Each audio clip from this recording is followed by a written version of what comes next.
On voit que cette rigueur-là n'existe plus. On se dit que peut-être qu'il y avait une rigueur à cette époque. Il y avait en fait un développement.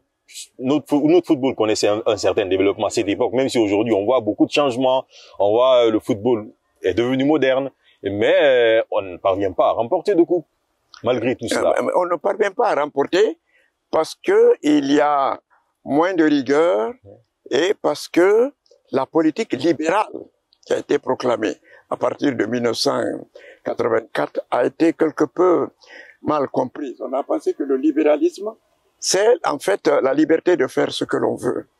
Bon, c'est vrai que à l'époque de la Révolution, il y avait la rigueur, il y avait aussi les sanctions qui pouvaient tomber, parce que la jeunesse, comme on le disait, c'était l'aile marchande. Oui, mais après, ça ne pouvait plus fonctionner de cette manière. Attendez, parce que mais j'aime bien. Il y avait une pression sur les joueurs à cette époque. Cette il n'y avait pas, laissez-moi vous dire, on ne peut plus il n'y avait pas, il y avait, bon, il y avait la discipline. Parce qu'on aurait appris que, à cette époque, Sékou Touré menaçait même des footballeurs, non, écoutez, tout ça là.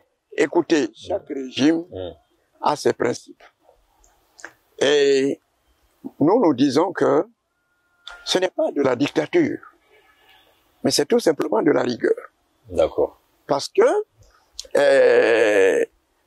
la défaite était considérée à l'époque comme, si vous voulez, une défaite de la révolution. On estime que la JRDA, la jeunesse de la Révolution démocratique africaine, est l'émanation du peuple de Guinée, de sa révolution. Et donc, quand l'équipe guinéenne était battue, cela était considéré comme une défaite de la révolution. C'était intolérable. En principe, c'est ce même patriotisme, en fait, qui devait exister chez nos joueurs. Mais parce que aujourd'hui, quand l'équipe nationale est battue aujourd'hui, c'est tout le peuple qui se sent battu, c'est une déception totale. L'engouement. Est-ce qu'on peut dire que ce même patriotisme n'existe plus aujourd'hui chez nos joueurs? Il faut se dire là, bon, c'est comme ça qu'on voit les choses. On se dit que non, maintenant c'est plus ce même patriotisme. Nos joueurs ne veulent plus mouiller le maillot. C'est un manque de considération à notre drapeau. Vous me laissez vous expliquer. Vous parlez des succès de la révolution, autant de la révolution. Mais le football a quand même évolué. Le football a évolué.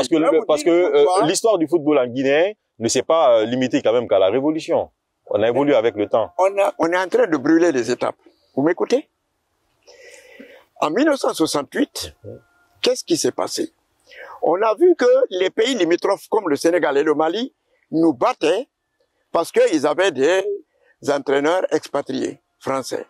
Mais à l'époque, on avait des amitiés avec les pays de l'Europe de l'Est, notamment la Hongrie, qui a été un grand pays du football en Europe.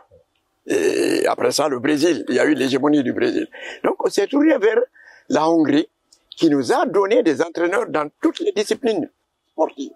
Dans le football, il y a eu le fameux Laszlo Boudai qui est venu.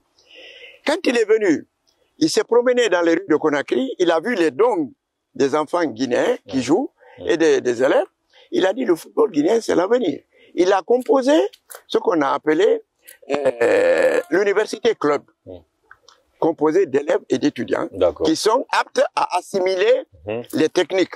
C'était les Maxime, les Camus Mantolo, les Guinéens. Voilà, c'était une sorte de crème. J'anticipe les questions. J'anticipe les questions parce que on a que 24 minutes pour l'émission. C'est pourquoi j'essaie un peu d'anticiper les questions. Ah, d'accord. Voilà, d'avancer un peu là-dessus. Toujours en parlant de ce football guinéen, on sait que, en fait, on a des stades. On a des stades. Mais à part le stade du 28 septembre, on a eu du mal en Guinée, par exemple, à avoir un deuxième stade. C'est quoi ce grand retard que le football guinéen connaît par rapport aux autres pays? Même avec le nouveau stade que nous avons en Ongo, c'est un stade qui a vraiment pris du temps avant que ça ne se termine. Oui, mais ça, c'est parce que au lendemain du 3 avril 1984, je vous ai dit que toutes ces rigueurs-là n'étaient plus là, c'était le libéralisme. Dans un premier temps, le gouvernement militaire, le CMRN, avec à la tête Lansana Conté, le gouvernement a dit, nous, on a d'autres priorités qui ne soient pas à l'heure là de construire des stades. Non, il n'a pas été délaissé, mais les priorités étaient tout d'abord de se faire reconnaître sur le plan international. Ce contenu est produit par Starter Productions et sponsorisé par Mining House.